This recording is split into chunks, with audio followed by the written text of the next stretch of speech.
For coming. Welcome to the Love Shack.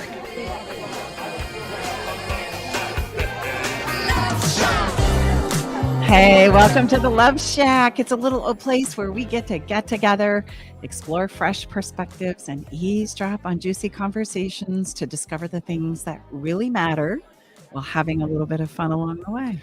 This is episode 91, Pregnant and Mormon at 17 in Salt Lake City, my journey to true love and relationships. Yeah, this is something that I've been asked to share, and I'm happy to share because we can learn and understand so much through other people's stories.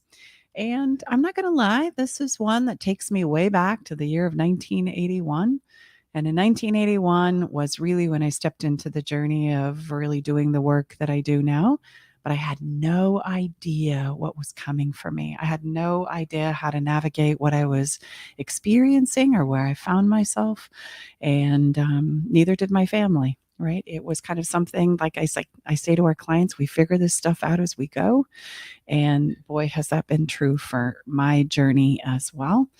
And so I'm going to share this story with you. We're going to get really raw and real, and Tom's going to hold my hand as we do it, and he's going to ask me some questions that you're probably asking yourself as the story unfolds. Like, well, geez, girl, do you not know how pregnancy happens? Like, you didn't have to go there. I know. I heard that. I've heard that before. And we're going to help you understand why it unfolded and what it is we did about it, and more importantly, how it contributed to my journey and maybe how it applies to your life and your journey today, right now.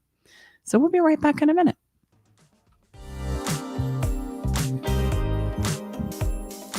I met Staci and Tom about 2 years ago. I was at a point in my relationship where I was ready to file for divorce. Not that I wanted to, but I just felt hopeless and helpless. I'd been through other counseling and coaching and didn't find any success.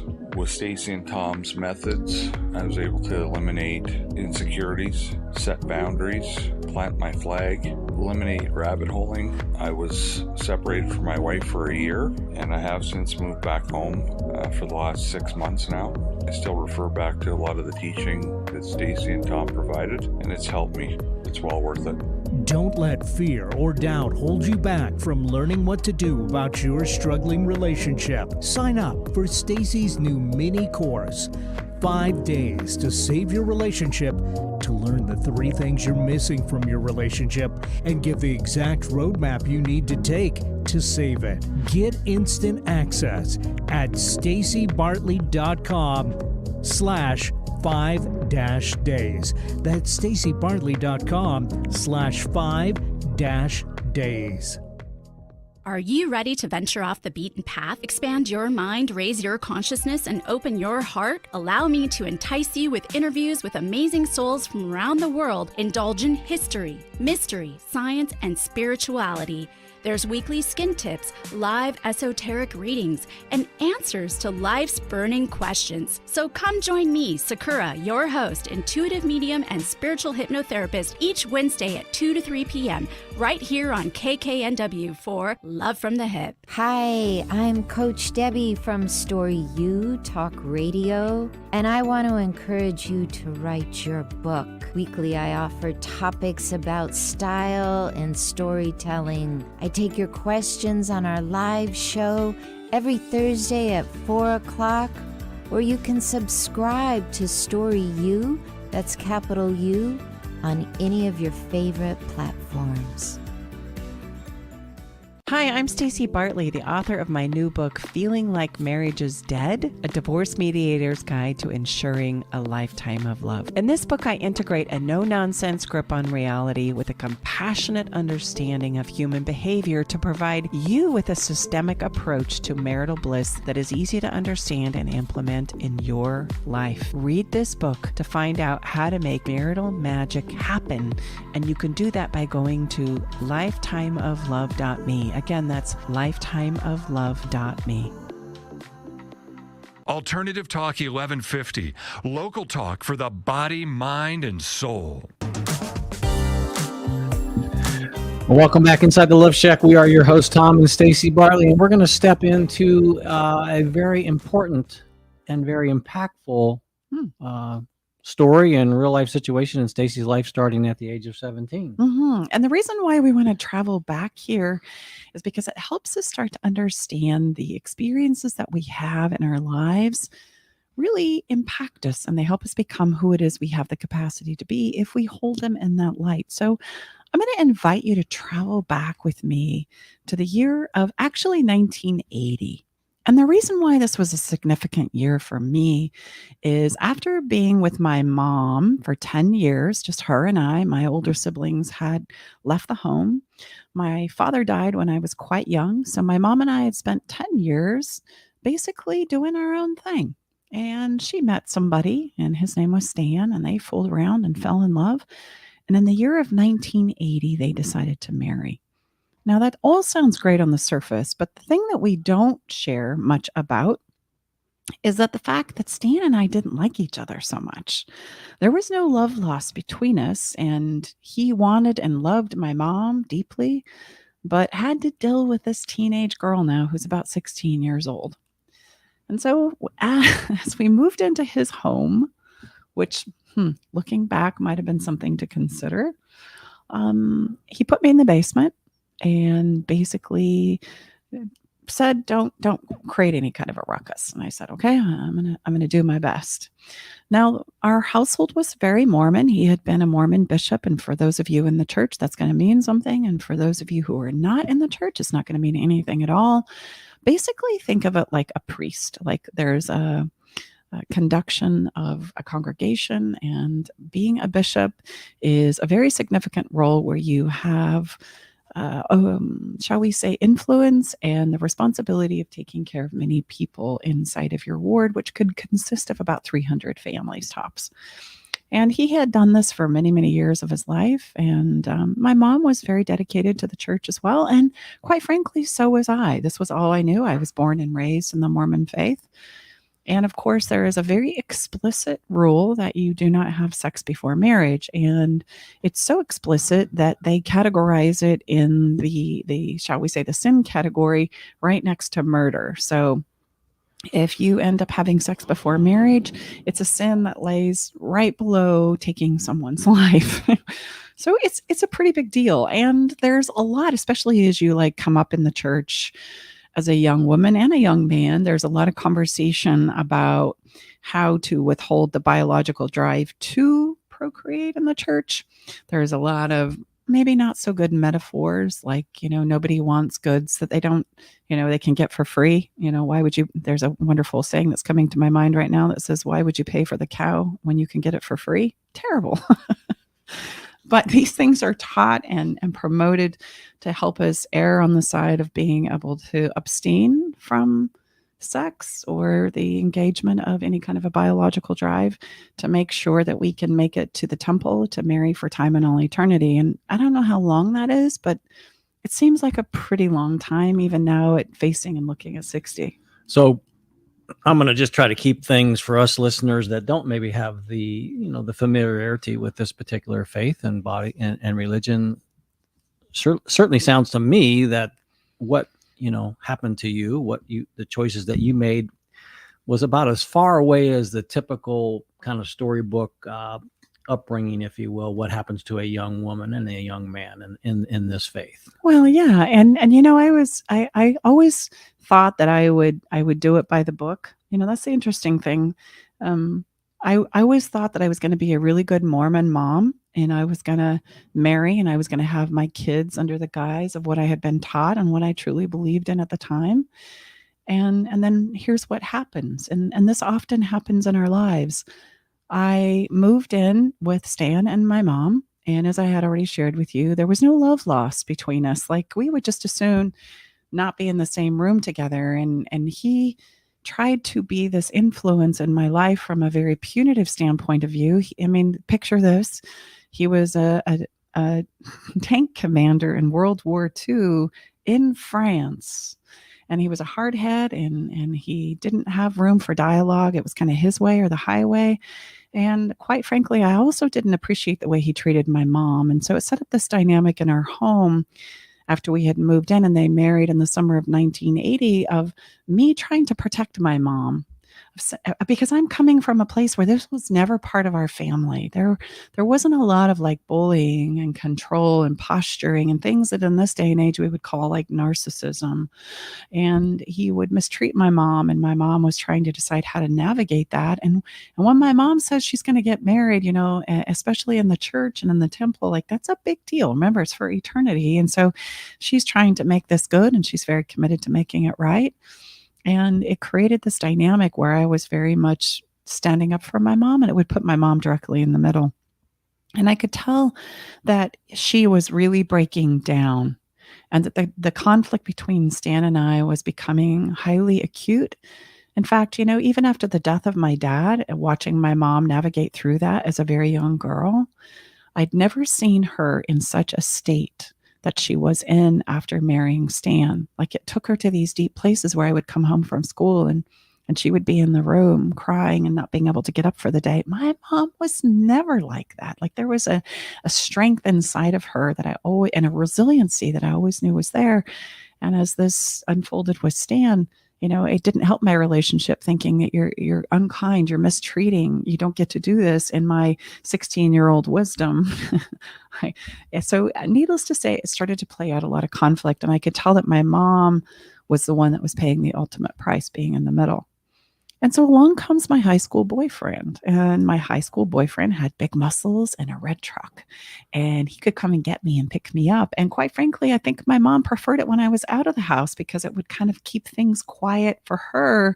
There wasn't so much contention and conflict to navigate. And so I would do my studying over there. Other than, okay, the environment on the other side of Rex's family is not Mormon, it's not tight, it's not restricted. And in fact, there was a pair of frogs having sex on the coffee table. So it was a completely different environment. But I can tell you this, every time I showed up at his home, I was greeted with a smile and with the acceptance and the love that I was missing at home at this particular point in time. Like, they wanted me to be there. They were delighted that I was there. We would go to fun activities. We would have fun experiences. We would have laughter. We would have conversation. And so if push came to shove, where would I rather be? Seeing my mom in a state of like hurt and breakdown and conflict, trying to navigate this experience between Stan and I, or over here in this other place where they loved me being there. It was a delight to be there. And then let's just say there was a lot of permission and safety. And so this is where I would choose to spend my time to do my studies. I felt smart. I felt beautiful. I felt accepted. I felt loved. I felt appreciated. I felt all these things that I wasn't getting at home. And as time played on, of course, in relationships, even as a young person, so does the biology. And I didn't know how to have the conversations about sex, and I didn't know how to have the conversations about what I believed in, and I didn't know how to stick up and advocate for myself. It felt like a very foreign conversation, because what I was taught was that you just don't go there. You just don't, you avoid it and you don't go there. And remember, that's unholy and it's not okay and it's not acceptable. And I couldn't even go to my mom to ask her about sex, or to talk to her about birth control or anything like that, when I was kind of like having the idea that maybe this is where my relationship with Rex was going. And I didn't feel like I could also talk to Rex's family about it. I just didn't have that kind of a relationship with his parents. So I did the normal, natural thing. I went to my girlfriend, who was in high school with me, and said, hey, I know you're in a relationship too. Is this coming up for you? What do you think? And she gave me the wonderful advice of, hey, don't worry. I totally got your back. I've done a little bit of research. And all you need to do is douche after having sex and you're going to be fine. Okay, great. I didn't know any different. That's the other thing. When you don't talk about sex and when you don't have these open dialogues, then you don't know what you don't know as a human being. That's kind of our limitation. Made sense to me. I'm like, yeah, okay, that's what we'll do. That's where we'll go. And so that's what I ended up doing. And again, didn't know how to say, hey, I'm uncomfortable with this, because quite frankly, biology was very desirable. That's a natural trajectory of relationships. And I finally just said, okay, I can navigate this. I can do both. I'll just kind of keep it my own little secret. And then in February of 1981, I ended up finding out that I was pregnant. Now, the irony of the whole story is that at this point in time, my boyfriend and I had broken up. Like, Rex and I had decided that I wasn't okay. I was uncomfortable. There was this conflict with my own values. And so I had broken it off with Rex, and I had gone to my bishop in the Mormon church, and I had confessed what I had been doing. And I had essentially gone through the process of repentance in that religion. And I'd felt like I'd gotten through it and I was done, and I was going to put my life on a new path, and I was going to get back to the church and the principles that I knew. And I found out I was pregnant. And here I stood, not knowing how to tell my mom, and not having the boyfriend anymore. And I felt very, very conflicted in regards to how to put my life back on path, because now I'm falling just short of like taking somebody's life. And I wrestled with this for a couple of days before saying anything. But I do have, honestly, I don't have a memory of somebody telling me I was pregnant, but I do have the memory of telling my mom. And that's where things start to get a little challenging for me. It was almost like having to tell my mom and to face the principles of the church and the community. That was more impactful to me than getting pregnant itself. Like, that was a bummer. I'm not going to lie. And I had no idea how to deal with that. But the feeling of letting my family down, the feeling of like disappointing not only my family, but my religious community was devastating to me. Like, that was where the pain really laid. So was there also feelings of embarrassment and shame? Oh, for sure. Absolutely. In fact, if I were to tell you what the feeling and the space and the air was like, I remember sadness so heavy that I didn't know how to endure it in just the space of my own experience. And I remember sounds of like crying and yelling and myself and my mom. And I remember this incredible sense of like life slowing down, like days turned into years. And I remember being so frustrated because I just wanted them to pass quickly. I wanted to find a way to like avoid what was happening. And instead, it was like this trauma event where everything started to slow down and everything became very heavy and very intense. Almost as if you could cut the incredible levels of discomfort with a knife. Yeah. And I remember specifically, like if I were to tell you a smell, I was thinking about this, it would be the smell of disgust, like for myself. And that's what I felt when I had finally opened up and told my mom that I was pregnant. Wow. The smell of disgust. It was just this like, ugh, yuck. And I know that the people that loved me the most, my family, my mom, and Stan was, he was like, all right, I always knew that you were a blank, blank, blank, blank, blank. And more fuel for the fire on that side of it. And yes, it turned very, very ugly and very, very. But how about your family and your mom? So my mom, I've always known, I've never, ever questioned, not even for 1 second, whether my mom and my family loved me or not. Like, that has always just been, thankfully, something I knew was solid and foundational. And I did know that my mom was also conflicted and struggling with, okay, I know the proper thing is to like push you out and make you pay for what you've done here. But I love you and I want to support you. And I could tell that she would vacillate back and forth between these two places. And as we started to explore the conversation, okay, well, we have a little bit of a problem here, don't we? Yes. And what are we going to do about it? The conversations very slowly started to unfold. And we were both, I know, mustering up the courage to have these very difficult conversations that absolutely needed to come and be placed on the table. And I remember opening the conversation one day as we were sitting around the kitchen table. This is you and your mom? My mom and I. And she said, do you really think that you have the capacity to love another human being? And I think the smell of disgust and shame for me was so deep. I remember my immediate reaction was like, gosh, do you think I'm a monster? Like, of course I have the ability and the love and the capacity to care for another human being. I mean, I that's who I am. Like, that's the core of who I am. I love humans. And I remember that like being a knife in my heart. Like, geez, she's looking at me worse than I had thought, right? That's where I went. And as these conversations started to unfold, basically I was giving these options, and they were in this order. Stace, I think the best thing that you could do is we're going to send you to my aunt's house, which is my mom's sister in Seattle. And she's going to take care of you and see this through. You're going to have the baby. You're going to give it up for adoption, and you're going to come back and get back to school. And I remember, okay, on one hand, that sounds like, okay, we can just cover this whole thing up and be done with it. And nobody ever has to know that this is an experience I've had. And my life can carry on as a now turning 17. And then I thought, I knew enough inside of myself, I'm never going to be able to be okay with that. Like that sounds like a secret. That sounds like I need to be more guilty. I don't know how I'm going to be able to run forward with that in my life and be okay with that. I don't know. But it was a consideration. The next one was just, stay.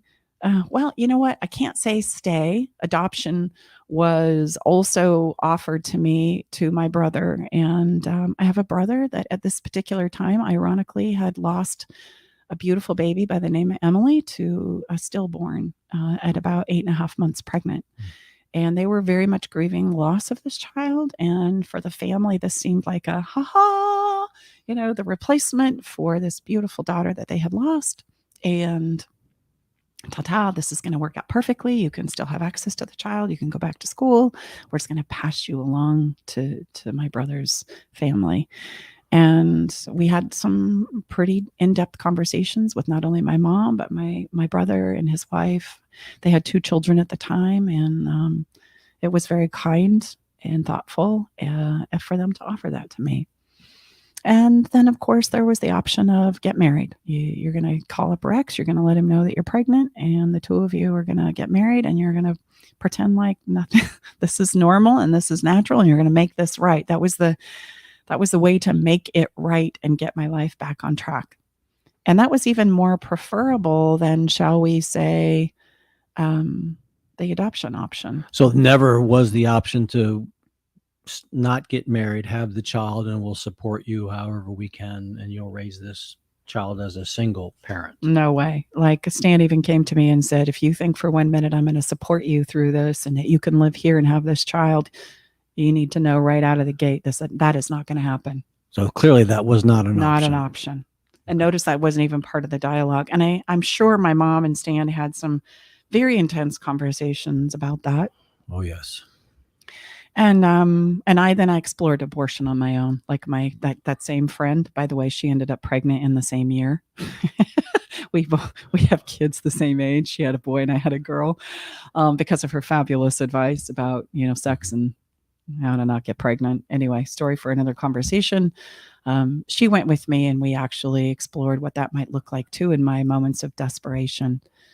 And I just have to say, the one thing that as I look back that really, really served me, which was another struggle of an event when my father died.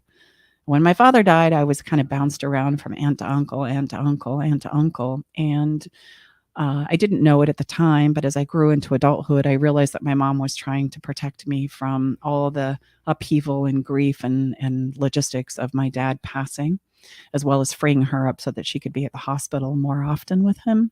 At the time, I just kind of felt like passed around, and I couldn't figure out why all my older brothers and sisters were able to be with him, and I quite frankly wasn't. I was kind of set aside. And so I remember the day that my aunt told me that my dad died.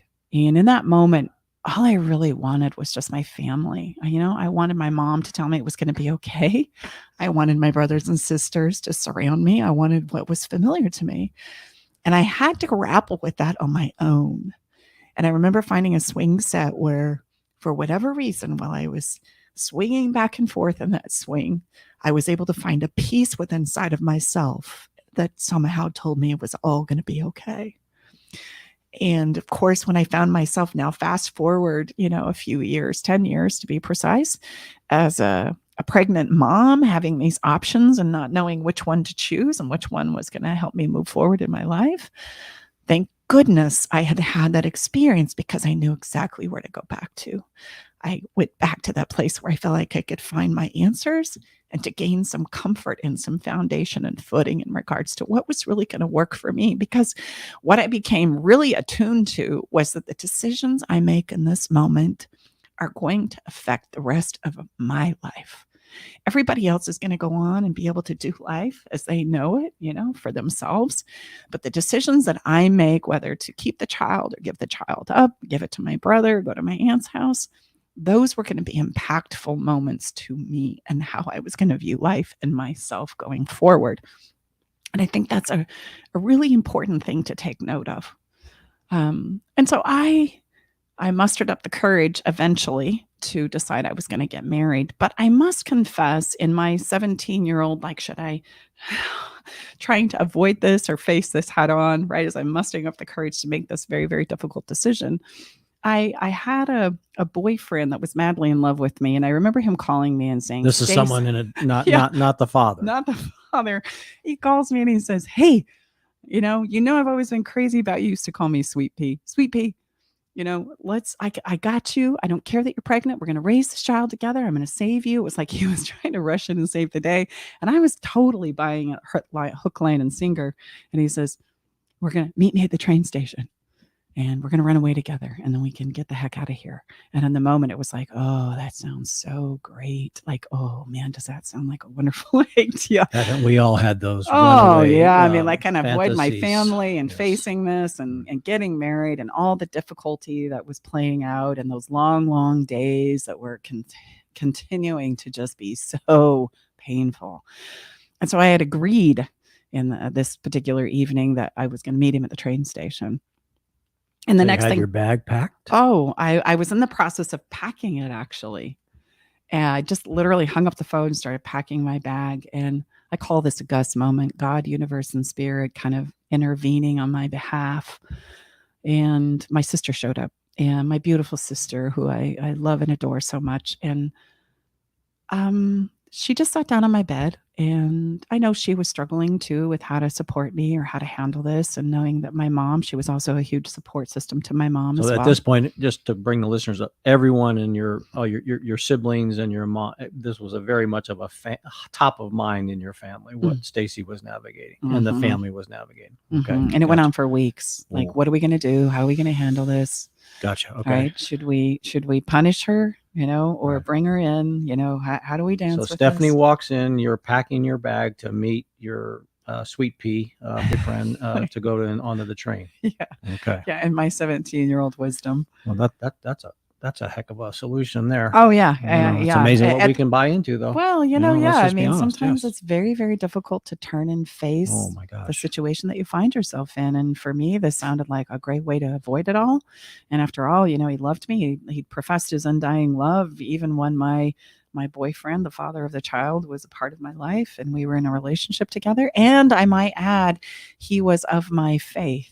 Okay. Not only that, he was the president of the seminary club, which was a really big deal. And so, of course, he had to be a great guy, right? Yes. Okay. So I'm thinking, oh, maybe this is my answer, right? It's gonna really help me out here. I'm just gonna escape and avoid all of this and run away. So I'm packing my bags, and just ironically, I hear the knock of my sister. I didn't know it was her. I opened my bedroom door. She sits down on my bed and asks me to sit with her for a minute. And she can see that I've got a bag out, and then I'm kind of putting some things in it. And she says, "What are you up to right now?" And I said, "Well, I'm just packing some clothes, trying to sort through some things." And she says, "Stace, I have no idea what you're going through. And I know this has been difficult for not just you, but for all of us. But," she says, "I want you to keep one thing in mind as you decide what you're going to do going forward. I want you to remember that you don't want to ever do anything that you're going to regret later. And I want you to remember that you come from good people who love you, and you come from a good name. And I'm going to encourage you to really honor that. And maybe that will help you face what it is you have to do now." And I remember thinking, oh gosh, that's not going to work. I'm going to defile me. I'm going to defile my family name, even worse, which is the thing I was trying to avoid, right? I didn't want to bring any more harm or embarrassment or judgment to them, which is very much happening and playing out in our community, our religious community. And so I realized that I was going to have to change my course of action on that somehow I was going to need to muster up the courage to face the music and somehow find a way to do the right thing. And so I remember calling him and saying, "You know what, deal's off, can't meet at the train station." And he was very accepting of that. And then, we started planning a wedding. Rex very much wanted to get married and get back together, and especially now that he knew that we were expecting a child together. And my mom kind of vacillated, we're going to plan a wedding, we're not going to plan a wedding, and kind of teetered back and forth there. And eventually we did get married in our living room, and Rex and I found an apartment. Thank goodness he was 19, a little bit older than I was, and he had a good job, and we could, find a way to financially provide for ourselves. And my mom spent a weekend helping me set up shop and then disappeared.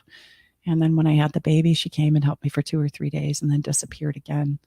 And it really was kind of a moment where there was a wedge between us. I knew that she loved me, but just didn't know how to support me. And so there was a lot of time where I felt like, oh gosh, I need to figure this out on my own. And how about school now? So when obviously you were in, not, high school, right? You get pregnant and then you're not allowed to stay in the high school, are you? Yeah. Back in 1981, there were no permissions or space for somebody to be pregnant and continue high school. And there was no like aftercare or direction that they would point you into. Yeah, there were alternative schools, but it's where, no disrespect, but it's where people who were struggling with like heavy trauma and drug addiction and those kinds of things were coming from. Not somebody who was a good student who had found themselves in a very difficult situation. And so I ended up basically meeting with the principal, and he promptly printed off my credits for high school that I had obtained up to this point in time. And he walked me to the school door. And I remember him saying something to the effect that it's really sad that this has happened to you. And I don't have a lot of hope for your future. You've kind of blown it here. And most people in your situation, as this plays out in the future, find themselves on welfare and such, because education is such an important aspect to being able to get ahead in life. So I just want you to know, Stace, as you shook my hand, I wish you all the best. And out the door I went of the schoolhouse with my certificate of classes that I had accomplished, my credits for classes taken. And I that was a good thing, as harsh as that was. I remember standing outside that school door on the porch and on the steps of the school and thinking, I'll be damned. Like, this is not going to be the way my life goes. And I'm so glad you brought that up, because now there's a fire in me that I'm going to prove everybody wrong. I can do this. I'm going to finish school and I'm going to go back to college, and I don't care that this has happened to me, and I will find a way. And my birth sign is an Aries, and I can get a little fiery, and that was the thing that really lit a fire under me, like telling me I can't do it, telling me that I won't be successful, that I'm basically, because of this mishap or this mess that I've made, this mistake, right, that we call it, has happened in my life, that I'm not going to be able to go forward and have any chance at success or a better life. I don't buy it. I refuse to buy that. Thank goodness. Thank goodness I didn't take his words to heart. And so we did marry. And of course, as you can predict, it didn't last very long. Very quickly, we realized that there was a reason why we'd broken up in the first place. But Rex was very supportive financially and helping us have this child and bring it into the world. And that particular child has been such a gift to me in so many ways. She ended up being a daughter, and her name is Brill. And if she's listening to this, I want to just, oh man, have we traveled some years together. And I bring this story up to you today, and I share this with you for the sole purpose of a few key points that I want you to take away. I want you to first recognize and realize that the experiences that we have in our lives, they contribute to who it is we are and who it is we're becoming. Like my love of relationships and my passion to help people overcome messes, and that it's actually possible. Like you can overcome anything that you find yourself in. And I mean that with a total underscore. And sometimes when things seem the bleakest, that's where we need to turn and face them and navigate through them. And sometimes we need support to do that. And it's okay to need support. We all need support from time to time. And as I found a place to get through high school and to graduate and step into college, I had so many wonderful people who could see my drive and my fire to be better, to better my life for myself and my daughter. They would support me in unimaginable ways. Like so many moments of gratitude and thanks for people stepping up and saying and cheering me on. You can do this, let me help you with this. Let me show you the way here. Let me teach you. I had tutors and teachers and college presidents and professors at the local schools that would cheer me on and help me enroll. And I ended up not only graduating high school, but stepping into college and thought I was going to be a secretary. Did you know that? Yes, you've shared that with me before. Oh, okay. I just want and the other point that I want to make is that life and love is full of incredible risks. That we never know the path and the path that it's going to take us on. All we can decide to do is choose in. And it's always a risk. I had no idea that the decisions that I made were going to play out like they have. But there's a wonderful quote by a wonderful writer by the name of Jeff Goins who says, when your past makes sense in your future, you have found your destiny.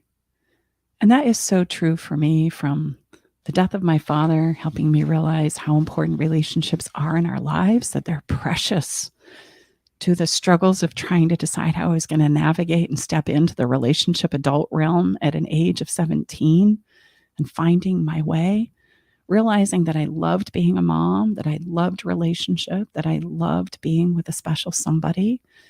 It just wasn't that special somebody who was going to be my forever person. And quite frankly, I've had the opportunity, privilege, and gratitude of loving many people who have taught me who I am and who it is I have the capacity to be through the many mishaps and trials of relationships. It has been such a journey that has taught me and inspired me in so many ways.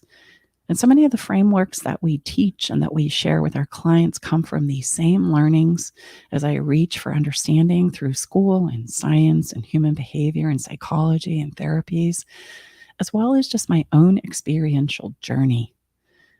If I could shout it from the rooftops, right? We can move on. Our hearts do heal. We have the capacity to love many, many times, again and again and again. And the only thing that's going to ever stop us, right, like me, for trying to run away from it, trying to think that hitching a train and avoiding the uncomfortable emotions was going to save me, I look back now and know, gosh, it was just going to make things so much worse. Like it was going to put, my shame, my family's shame, my community and my religious environment in shame. And most importantly, and most detrimental is the shame that I would carry myself for making such an incredibly poor choice instead of facing the music, so to speak. So let me ask you if, where you sit now and taking yourself back, and thank you for, babe, this is a, significant share, talk about being vulnerable, and hopefully for our listeners, you're understanding the reason why we're sharing this with you is really important, I think, for all of us to realize that these types of situations are happening in our world now, much more than they were when Staci was at her age. Mm-hmm. Why? Because our world has changed. The chance to meet someone from other cultures, from other religions, from other places in the world is reality. And so with that comes, I would say, some of the most significant challenges that we are honored for our clients to serve are these types of cultural challenges, religious challenges. So when we're not paired up with kind of how we think our children or people in our family should be paired up with. Okay. So let's not act like these things don't happen. They're happening at greater levels of incidence and percentages of incidents. Just study the numbers. So this is important. So my long-winded question is then, what would it have been like to have somebody like we are in our clients' lives for you when you're that age? What would that have done for you? Mm. Well, it would have prevented a lot of shame and guilt. And this is a story that we'll have to get into at another time. But, this incident played out for many, many years in my relational experience because I carried such deep-seated shame and guilt about what I had done, not only to myself, but really to my family and to my religious community. I found myself always feeling like I was less than or not good enough. And I was always trying to compensate for that. And so I would choose into relationships where I was trying to prove that I was always good enough. And that really played out unsavvy for me. Like I would always find myself putting up with and going along with things that really didn't work for me. But I felt like it was my duty to be a good wife, to be a good mom, to make it work for my husband, to try and somehow pay the penance so that I could get back in the good graces of my church. And unfortunately, what it would do, it would just break me down. And the choices that I was making were men that were taking advantage of and were manipulating me, not intentionally, but because of where they were too. So for example, my second marriage was, this conversation of, we're going to make our way back, because he had made big messes. And I thought, oh, thank goodness. And I'd make big messes. And we decided we were going to make our way back into the religious community. And of course, that had its own pitfalls and follies that we'll share with you at another time. But suffice it to say, regardless of what played out and how it went, they were all really great learning journeys for me, hindsight. At the time, they were very difficult. At the time, it just felt like another mistake or another mess that I had made, and I was just never going to be able to get it right and redeem myself. To the point that then I finally just swore off relationships altogether and said, forget it. I'm going to do this my own way. I'm going to stop trying to kind of fit into this. And I also swung really hard to the other side, where I almost kind of became the person who was doing the manipulating, right? We're going to do this on my terms. We're going to do this my way. And I don't need no man. And right, this is how it's going to go down. And that was its own learning journey, for me, of going, no, wait a minute. Now I'm out of balance the other direction. Let's come back and find some more grace in regards to a place that's more congruent with who you truly are in your essence. And I think it's also important is making sure people understand and realize, look, Staci and I, we're not anti-religion. We're not anti-anything. What we are for is wherever you find, or if you find yourself, I should say, if you find yourself in one of these difficult places, specific to say culture and religion for this particular episode, is what we are absolutely about is having it go well. Because in the absence of it going well would be a version I would sense and I would assert would be something that Staci went through. So again, it allowed her to grow and become a better person because of it. But we all have heard experiences and stories where that's not the case. So you might have two people in a relationship and one person is starting to feel like they're drifting away from their culture or they're drifting away from their religion, and the other partner is still very much in there. Well, we're very much about helping them navigate, the couple at hand navigate, how might you make that work? Everything is navigable as long as everybody is open and sharing and there's permission and safety in the situation. So it's not one person or one side is wrong and one person or one side is right. You're never going to get anywhere. What it is, it's a very personalized individual situation, but nothing can happen. And you hear us say this over and over without permission and without safety. And this is where we are very skilled to bring that safety. Many times the safety has to come from outside skilled facilitators, because otherwise you already would have had the safety or you wouldn't be in the situation.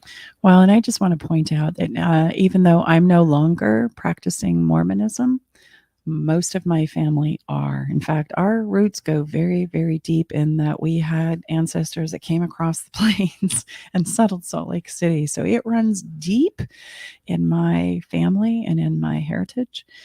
And when I stepped away from the church, that was a big gulp moment, not knowing if my family was going to really accept me or not. That's a big conversation in the Mormon church, and in other churches as well. Yeah, right? Absolutely. This threat of being pushed out. I knew I had to step away though, because there was a critical moment where I knew I was breaking down instead of breaking through with my church. And I stepped away, and there was some disappointment and heartache there. But through conversations with my family, and because I had learned and studied mediation and human behavior and therapy and trying to put my own wills on at this point in time, and this was many years after my pregnancy of the first child. And I had married a second time, and we had gone through the temple and tried to make it right and do it perfectly. And then that fell apart. And then that's when I started to kind of go, wait a minute, I've tried to do all the things right, and I'm still not successful. I'm still not thriving. I'm still not becoming the person I feel like I need to become. And that's when, before the divorce of my second husband, we stepped away from the church. And I had to confess to my family, and now that, okay, I'm stepping away from the church, I'm going to let go of this. And there was a lot of disappointment and heartache there. However, because of our respect and love for each other, there was open conversation and dialogue back and forth, not in the beginning, But over time, as they could see that I was going to still support their families and show up to church functions where I could, and they did their best to try and support and understand where I was coming from. And literally our communication became about understanding each other and where we were in our journeys. And we let go of feeling unsafe, like they had to enroll me back into the church and that I had to enroll them out of the church, that we could just allow each other to have the choices and the permission for those choices as they played out in our lives. And we could find other ways of cheering each other on and supporting and loving each other. And I want you to know we've also done this in couples where one couple decides to stay in the church and one couple leaves. One person of the couple. Yes. One person in the couple. Because you can do that in Right. relationships and in families as well. But it is so scary. I remember being in that place when my second husband started to waffle in regards to our agreement to make this all right and perfect, right? And he started to waffle in the church, and oh boy, that was a big deal. Like I was like, this isn't okay. This is not going to go well. You need to pull it together. I was really harsh and very judgmental, just as people had been towards me at this point in time when I was 17. Well, I would sense, I mean, it's, you correct me if I'm wrong. I mean, it feels like, and it sounds like it's like you're literally being rattled at the core of your foundation. Sure. 100%. Yes. And it's all you know from being brought into the world, right? Yeah. So, And to have somebody who has a new and refreshing perspective of hope on that there is a way to navigate through this, man, would that have really served me. And quite frankly, I choked the life out of my second husband, and taught me a really good lesson about safety and permission that's so important in our relationships. Many more stories to tell on that front, but so important and critically necessary. If we truly want love in our lives, it can't come from a place of obligation. It's got to come from a place of permission. why don't you finish with this incredible quote that you want to share with us as we wrap up this part of our show? I think I'm going to finish with this idea. Wherever you are currently in your own journey through love, I want you to believe in yourself to navigate through it in the very best way possible. Face the scary stuff and don't be afraid to get help and support, because the reality is, as human beings, we're messy. We make messes. If there's a way to mess it up, we're going to find it. And we all need a little help from others from time to time. And let's change this story about how this is supposed to go. Love, it's risky business. Let's face it and tell the truth about what it is. But let's not let that stop us from loving, because then we miss the juice of life. We miss the opportunities to grow and expand into the incredible people we have the capacity to be. I want you to know you can do anything difficult. Sometimes it's just mustering up the courage to turn and face it. That was certainly the case for me. So we're going to let that sink in for a minute. And believe it or not, we're going to come back around and we're going to have a little bit of fun, because that's what we do. But let's take a breather for a minute and we'll be right back.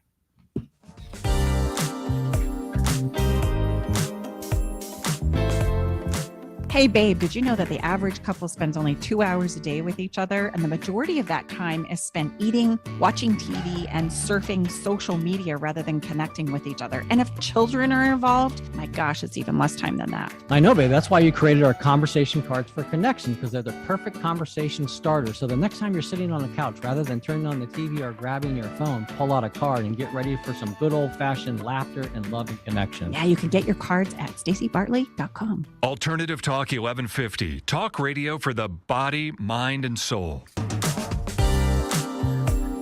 Welcome back inside the Love Shack. Tom and Staci going to be stepping into a little bit of follow the fun. What's the fun? Well, for our new listeners, I want you to know we do this every single time on our podcast, because it's important for us to know we can shift gears anytime we choose to. And sometimes we just need to put those problems on the shelf and go have a little fun so that we can refuel to get through the many difficulties that we know at some point in time, if we're not facing them now, we're going to have to face in the future.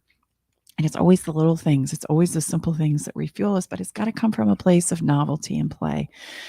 And today we're going to reward those who are on our fun list. And if you're not on our fun list, you can certainly get on our fun list by visiting our website at stacibartley.com. There's a place where you can sign up, because we're going to give a giveaway, which is what we do the first week or the first episode of every single podcast. Every month. I'm sorry. Every I month. said that wrong. That's all right. Correct me. Here we go. Say it right. The first episode of every month is we have a giveaway. Stacy just said maybe every podcast, maybe every episode, maybe. But maybe we'll anyway, get at the there. moment, it's the first episode of every month. We have a giveaway. We're going to bring in our awesome engineer, Eric. We're going to put him on the spot here. He's going to choose a number between 1 and 100. And what are we going to give away today? We've talked about the giveaway, but not the prize. The prize is going to be a signed, personalized copy of our book sent right to your door. Stacy's book is now out, it's Been out. anytime now. It will be out in paperback. So. Okay, so drum roll. Wait a minute. I got to get the list. Let's do the list. Here we go. And I got to put on my glasses, Eric.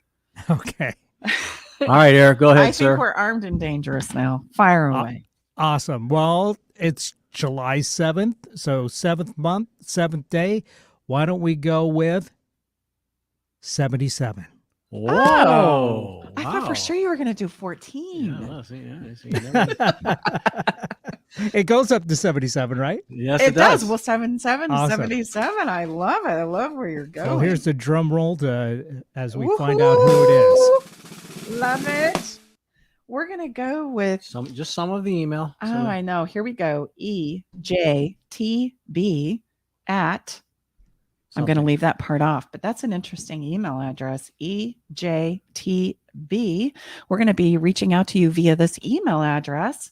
Congratulations, Yeah.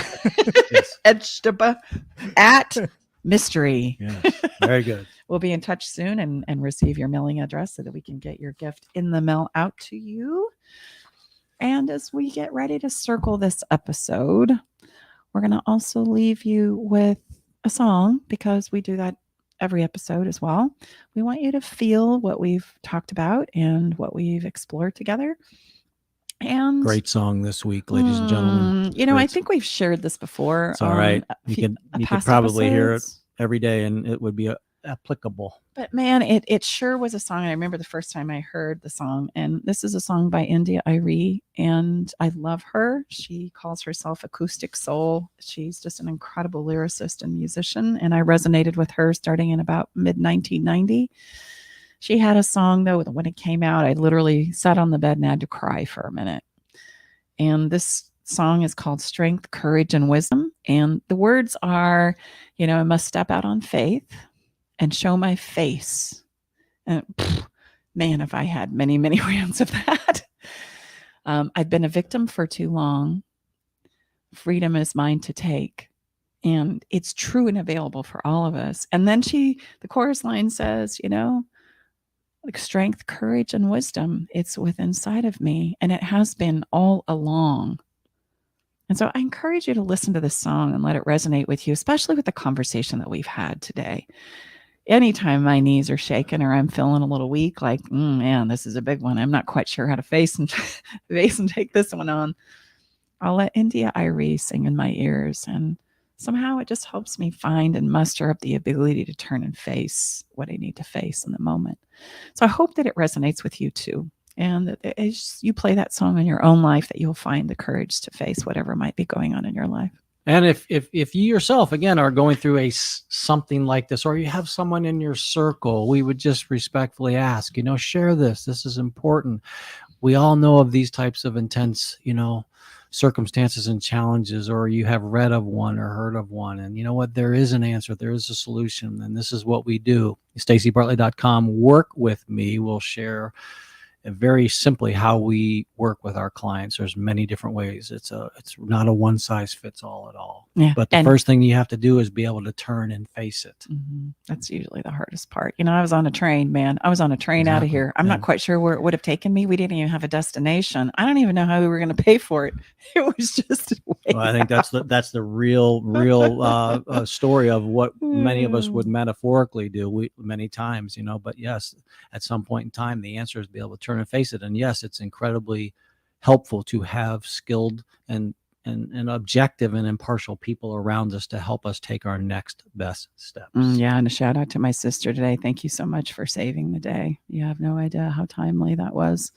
And also, if you're knowing that you need a little more fun, maybe a giveaway wasn't your thing today, but you can go back to many of our episodes, and there are things that we actually lay out and give you step by step to do and implement. So you can listen to those as well. You can fast forward through the episode and just get to the follow the fun moment. So I think that's what we need to do right now, Mr. Bartley. I think we need to go step out and go have a little bit of fun. What do you say? Sounds good. Okay. It's been great to be here with you inside of the Love Shack. Thank you so much for listening and spending some time here with us. And gosh, if you have a conversation that you would like to have or questions about love and relationships and sex that you have burning in you right now, don't hesitate to reach out to us and let us know what those are, because we're committed to having the conversations that matter most to you. So until we see you again, ta-ta for now. See you soon.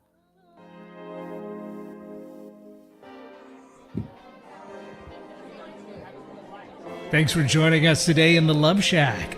We hope you came away with something that made your toes tingle. To learn more about everything you heard on today's show, go to stacibartley.com/podcast. Love the show? Help us spread the love by sharing the show with others. Okay, everybody, time to go. We gotta close the doors to the Love Shack for this week. You don't have to go home, but you can't stay here. Come back next week, though, and join us for another edition of Love Shack Live with Tom and Staci Bartley.